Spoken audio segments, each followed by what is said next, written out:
Apparently, there is a pub in a town called Mount Vernon in Texas, and it's called Drummond's Bar, a pub or bar in Texas. Now, the owner of this bar, he wanted to extend the building. He had an extension he planned to put on the building. His idea was to grow the business, a bigger premises, more people coming in, sell more of his drink. Business would do well. The local Baptist church, they weren't happy about this at all. And they started a campaign to block it. So they made petitions and they had prayer meetings to pray about Drummond's Bar, that this expansion would not go ahead. They'd stop this expansion. Well, work progressed right up until the week before the opening, when lightning struck the bar. Oh, go back one. And it burnt to the ground. The church folks are really smug about this. Great, this is great, it's burnt to the ground. Until the bar owner sued the church on the grounds that the church was ultimately responsible for the destruction of the building, either directly or indirectly. The church said they were not responsible in any way. We had nothing to do with this, nothing to do with us. And as the case made its way into court, the judge looked over the paperwork. And at the hearing, he commented, "I don't know how I'm going to decide this, but as it appears from the paperwork, we have a bar owner who believes in the power of prayer and an entire church congregation that does not." The bar owner's argument was that as a direct result of the church's prayers, God sent lightning to destroy the development of his bar. It was the hand of God because of the prayers of the church. But the church denied they had anything to do with it at all. How confident are you about taking things to God in prayer? I'm not making any comment about that. I understand it's true. I tried to research it. It gives you a name and a place and everything. But I don't know. How confident are we about taking things to God in prayer? I've heard someone say, be careful what you pray. God hears and answers prayer. Up until now, in the life of Jacob, it was God who came and met with him. It was God who spoke to Jacob. It was God who approached Jacob. For instance, at Bethel, do any of the youngsters remember what happened at Bethel that night? Do you remember what happened? He had a dream, and what did Jacob see in the dream? Do you remember? Yes. That's right. Exactly right. A staircase to heaven. God met with Jacob there. And yet we're told that Jacob hadn't been aware of it. When Jacob was with his uncle Laban, it was God who spoke to Jacob and told him to go back home. Up until now, God had always approached Jacob. But this time, it's Jacob who turns to God. It's Jacob who calls out to God in prayer. So why? What's happening now? What's going on? Well, this morning, I want us to look at Genesis chapters 32 and 33. And most of it we had read to us, and thanks for the lads for reading that. I want to see what is happening in Jacob's life now. And I want us to ask the question that one commentator called John Bloom from Desiring God, he actually asked this question. And I want to look at this question this morning. What do you really need from God right now? What do you really need from God right now? And can I draw your attention to three things we can look at in these chapters? There's many things we can look at. Three simple things I want to look at this morning. Firstly, Jacob prays for God's salvation. Genesis 32, 1 to 21. Secondly, Jacob wrestles for God's blessing. Genesis 32, 22 to 32. And then finally, Jacob experiences God's favour. Genesis 33, 1 to 20. So we hear about God's salvation, God's blessing, and God's favour in these chapters here. What do you really need from God right now? So firstly, Jacob prays for God's salvation. Now, between the end of chapter 31 and and the beginning of chapter 32, now a period of time has gone by, and Jacob is now nearing home. He's still on the east side of the Jordan, on the right of the Jordan. But God sends some angels. And Jacob believes that therefore, because these angels are there, he must be in the camp of God. So it's quite likely it's at this place where he sets up his camp. This is the camp of God, and therefore this is where he's setting up his camp with all his family, children, and all his herds. But his big concern upon returning home is going to have to face someone in particular. Someone he hadn't seen for over 20 years. Someone he didn't leave on good terms with. The very person he'd run away from in the first place. So who is that? At the youngsters, who is it having to face? At the very back, yes, shout loudly. Esau. And who is Esau? Brilliant. He's having to face Esau, his brother. Jacob had tricked him, had conned him out of a blessing, out of the birthright, and Esau wasn't happy. He'd threatened to kill him. And that is what Jacob was worried about. He's got to go back and face his brother. How did Esau feel about Jacob now? Was Esau still angry? Jacob didn't know, but he feared the worst. So he decided to send some messengers ahead of him to gauge the situation. How is Jacob? Well, when the messengers return, they tell Jacob they went to see Esau, and that Esau is now coming to meet him with 400 men. Jacob thinks, well, this is no welcome party, glad to see me home. This is an army. He's come to attack me. And in chapter 32, verse 7, we read that in great fear and in great distress, he then divides up his family and his entire household into two very separate groups. So if Esau attacks one group, maybe the other group will escape and will survive. And then what does he do? In verse 9 to verse 12, he prays. He goes to God. He speaks to God. He prays to God. I've been obedient, he says. You told me to return home. I'm home. I've not been worthy of all your kindness and your faithfulness, and yet here I am with a large household and very wealthy. And in verse 7, what does he pray then? Verse 11. Save me, I pray, from the hand of my brother Esau, for I'm afraid he'll come and attack me, and also the mothers with their children. But, says Jacob, you've made promises to me.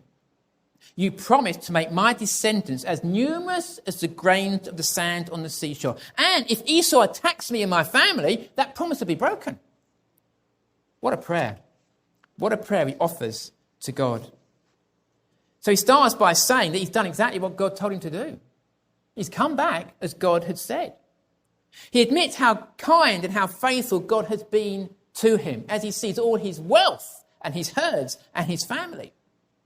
Then he pleads to God that God would save him from his brother.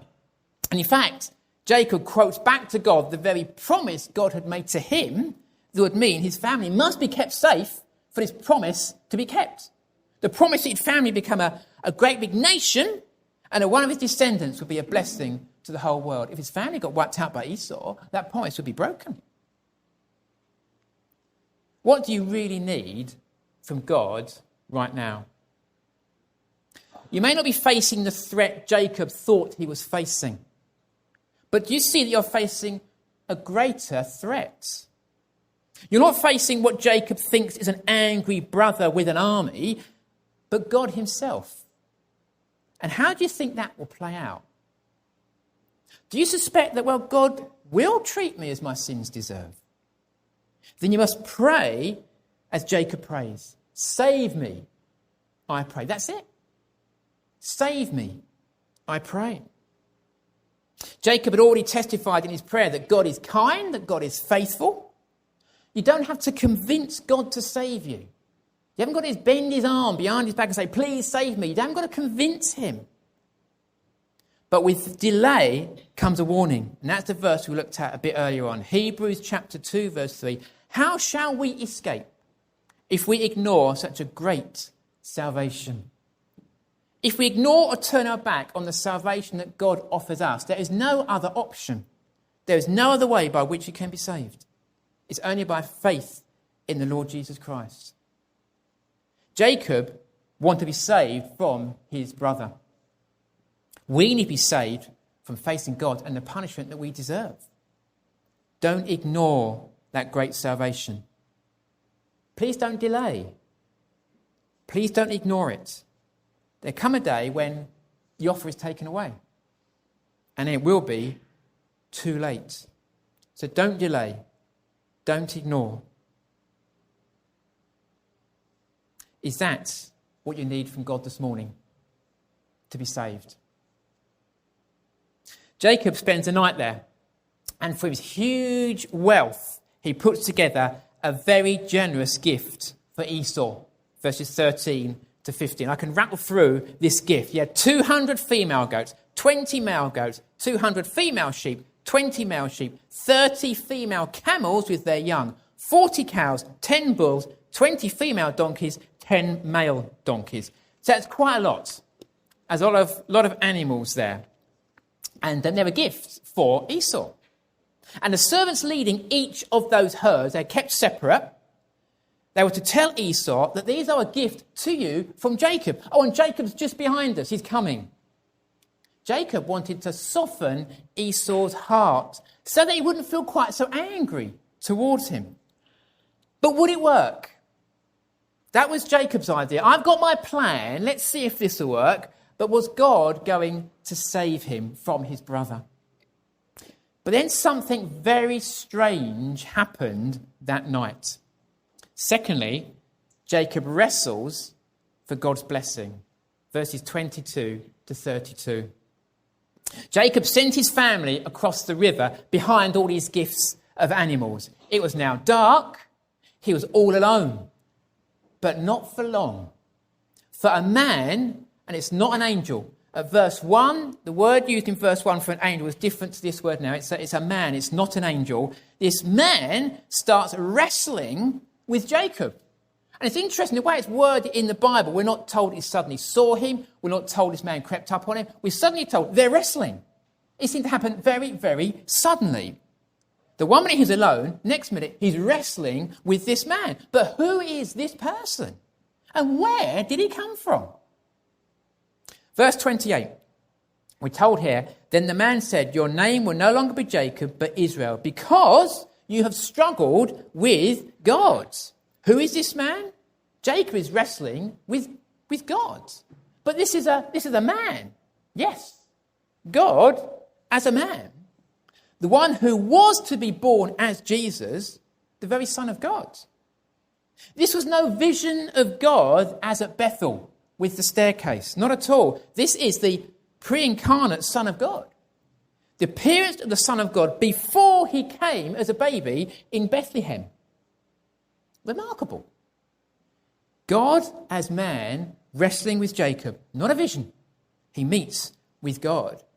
But God isn't attacking Jacob. It's not a violent, aggressive ambush in the middle of the night. This is a bout of wrestling. And apparently in this time, all those years ago, often legal decisions were made through bouts of wrestling, apparently. Jesus is very distressed. That is how he's feeling. He's feeling distressed. He's feeling anxious because the very next day he's to face his brother with 400 men. And God doesn't take this opportunity to remind him of his promises. God doesn't take this opportunity to speak comforting words. Let me comfort you with these promises before you see your brother. None of this.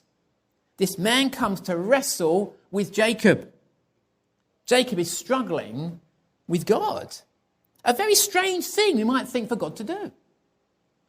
As the wrestling bout continues, this man sees that he cannot overpower Jacob. And think, well, that's strange, isn't it? Why can't he overpower Jacob? Jacob is holding his own in this wrestling bout. But with one very small movement, he causes Jacob's hip to go out of joint. Now, ouch. That's nasty, isn't it? Have your hip go out of joint. Jacob is now left powerless. He can't wrestle anymore. And in wrestling, the power comes through your legs, doesn't it? You power through your legs when you're wrestling. That's gone. His hip's out of joint. He's powerless. He can't wrestle anymore. He's now simply holding on to this man. He's clinging on to him, but he won't let go. Doesn't let go of him. Let me go. It's nearly daylight, the man says. Was it so that Jacob wouldn't clearly see the face of the Lord? See, up until now, they had wrestled in the dim light of nighttime. He hadn't seen him clearly. It was dim lighting. Was it the case of, it's nearly daylight, I'm going, you can't see the face of the Lord? Was it because of that? And as God was later to say to Moses in Exodus chapter 33, you cannot see my face, for no one may see me and live. But Jacob still doesn't let go. In a state of powerlessness and clinging to the man, he pleads to him, he pleads to God, I will not let you go unless you bless me, unless I experience the favour of God. But hadn't Jacob received the blessing from his father? Didn't he already have that? But that was through deception. That was through lies. This time, it's by prevailing with God in faith. And that's the point. He's trusting in God to bless him. It's not manipulation by Jacob now. He's trusting in God. God, you must bless me. He believes God can bless him. Jacob was desperate for God's favour as he meets his brother. And as God fulfills his promises. It's almost as if Jacob is saying, you have to bless me. Again, John Bloom from Desiring God, he has said this. There are times when God only releases his blessings on us after a season of prolonged and even painful wrestling with him. When he calls you to wrestle with him, there's always more going on than we first understand. And God always uses it to transform us for good. So when God calls you to wrestle with him in prayer, it's an invitation to receive his blessing. Stay with him and don't give up. Don't let him go until he blesses you. He loves that kind of tenacious faith and you'll come out transformed. But you see, God's favour, God's blessing, only comes through knowing God himself. Wrestling in prayer is only possible if you know God. If you know what it is to be in the presence of God. If you're in a relationship with God through faith in the Lord Jesus, are you? Do you know God through faith in the Lord Jesus Christ? But the big question is, what does it mean to wrestle in prayer? If this, what's going on here, if like is a symbol of prayer, what does it mean to wrestle in prayer? Well, the Apostle Paul in the New Testament draws our attention to a particular person who wrestled in prayer. And this was Epaphras. In Colossians chapter 4, verse 12, this is what Paul says about Epaphras. He says that Epaphras is always wrestling, or the ESV has got struggling. He is always wrestling in prayer for you, so that you may stand firm in all the will of God, mature and fully assured. This man Epaphras is wrestling in prayer that they would be confident in God's will, they'd be growing and maturing as Christians, and they'd be confident in their faith. Epaphras is someone who wrestles in prayer. But it still begs the question, what does it mean to wrestle in prayer? There's not a physical person that we wrestle with. John Piper says some very helpful things about this. 4 very quick, simple things about wrestling in prayer. First of all, wrestling with obstacles, he says. There are hardships and obstacles in this work that have to be wrestled out of the way. Those distractions, those hindrances, you've got to wrestle them out of the way. Secondly, wrestling in faith. Believing and trusting in the one we are praying to. It's a wrestle. Have our faith and our trust in the one we're talking to. Thirdly, wrestling with self-discipline. And as John Piper put it, taking control of our inner impulses. That's hard, isn't it? It's really, really difficult indeed. So we're wrestling. We're wrestling in prayer with self-discipline.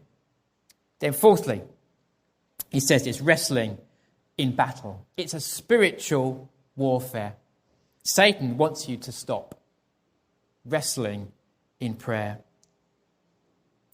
So what do you really need from God right now? Do you need the blessing and the favour of God? Jacob is then blessed by God, and he is given a new name. He's no longer to be called Jacob, which means deceiver, con man, but now he's to be called Israel, one who strives with God. And New Bible Commentary explains it in this way. Jacob's old nature recalled his grubby past. I quite like that. Grubby past. We've all got grubby past, haven't we? We've all got a grubby past. Jacob had his grubby past. His name, Jacob, recalled his grubby past. His new name was a promise of future triumph. Jacob had wrestled with God, and though he hadn't overpowered God and defeated him, God in his gracious mercy, says Edmund Clowney, a commentator, God in his gracious mercy humbles himself so that helpless sinners may receive his blessing. Jacob then asks for the man's name, but he doesn't give it. Why doesn't he give it? Possibly because back in the Old Testament, they're only given a glimpse of God. He wrestled with him during the hours of darkness. He's not giving him his name. But when the Lord Jesus Christ came, he came to reveal God to us and bring us into a relationship with him. Did God not say to his disciples, if you see me, you have seen the Father? Jacob then gave that place a name because everything that happened there, he gave the name of that place Peniel. For he'd seen God face to face and he'd lived to tell the story. He had met with God. He had wrestled with God. He had been blessed by God. He doesn't need to fear Esau now. So what did happen when he met Esau? Thirdly and finally, Jacob experiences God's favour. Now going into chapter 33 and the first 20 verses. The scene is this. It's now daybreak. The sun is rising. The man has gone. And as he looks up, there was Esau coming towards him with 400 men. Jacob had been up all night. He's been wrestling for hours. He's now carrying a serious injury, and Esau now turns up. He separates his immediate family into groups, with Rachel and Joseph at the very back. I was looking at this, I was wondering, what is Joseph's memories of this years later? Here he is as a youngster, we don't know what age he was, as a youngster. What's his memories of this occasion many years in the future? It's interesting, isn't it? Jacob then bows down to the ground 7 times. He bows down, walks forward, bows down, walks forward as he approaches Esau. But Jacob wasn't expecting the response he received from Esau. Chapter 33 and verse 4, what do we read there?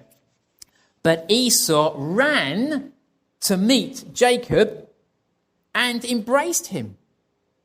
He threw his arms around his neck and kissed him, and they wept. What a reunion. Again, as Edmund Clowney says, the favour Jacob saw on Esau's face was favour given by God. Jacob had not only been saved from his brother, but he also had experienced favour from God through Esau. God keeps his promises. And perhaps we see something of the prodigal son's father in this meeting. A number of commentators have likened what happens here to the parable Jesus told in the New Testament. There was that son who wanted his inheritance early. He takes the money, he leaves home, and he wastes all that money on a wicked and sinful lifestyle. But when he returns repentant, his father forgives him and welcomes him home with open arms. His father also runs to meet him. Now Esau is not God. He's not a righteous man. But do we perhaps, just a little, see a mere shadow, a small picture of God? For when we start to return to God and we're truly sorry for our sin, does not God symbolically run to meet us, embrace us, and throw his arms around us? Don't delay. Don't ignore this great salvation. Esau then questions all these gifts and all these women, all these children. Who are all these people? And what do you mean by these animals? Jacob explains that the animals are a gift and that the women and the children are his family. But even in this, again, he testifies to the favour and the graciousness of God. In relation to his family, there in verse 5, They are the children God has graciously given to your servant. Was it simply because he had such a big family? Well, no. It was the ongoing fulfillment of God's promise to Abraham, Isaac, and to Jacob. That Jacob would have a big family, a nation, and that one of his descendants would be a blessing to the whole world. It's a fulfillment of the promise of God. God has been gracious to Jacob. In relation to his wealth and the gifts to Esau in verse 11, what do we read there? Please accept the present that was brought to you, for God has been gracious to me, and I have all I need. Then not only is Esau not going to attack Jacob and get his own back for all those lies and deceptions 20 years earlier, but Esau assumes they're all going to live together again now. He even offers some of his men to help with the herds and the flocks and with his young family. But Jacob declines. And he declines in a way that makes you think, well, what's going on here? Jacob, what are you up to? And we soon find out. No sooner does Jacob and his men leave than Jacob goes in a completely different direction. And he sets up home somewhere else. Why? Is it a matter of independence? He wants to be left alone to do his own thing? Is it because he still doesn't trust his brother? I don't know.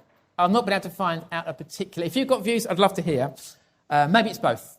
Maybe it's all of it. Maybe there's something more going on here. And when he's moved, he buys some land, and very soon he sets up an altar to God, and he calls it El Elohe Israel, the God of Israel, or mighty is the God of Israel. Jacob has changed. He's now called Israel. He's wrestled with God, and in his powerless state, God has blessed him and has experienced the favour of God. What do you really need from God right now? Is it God's salvation? Then don't delay.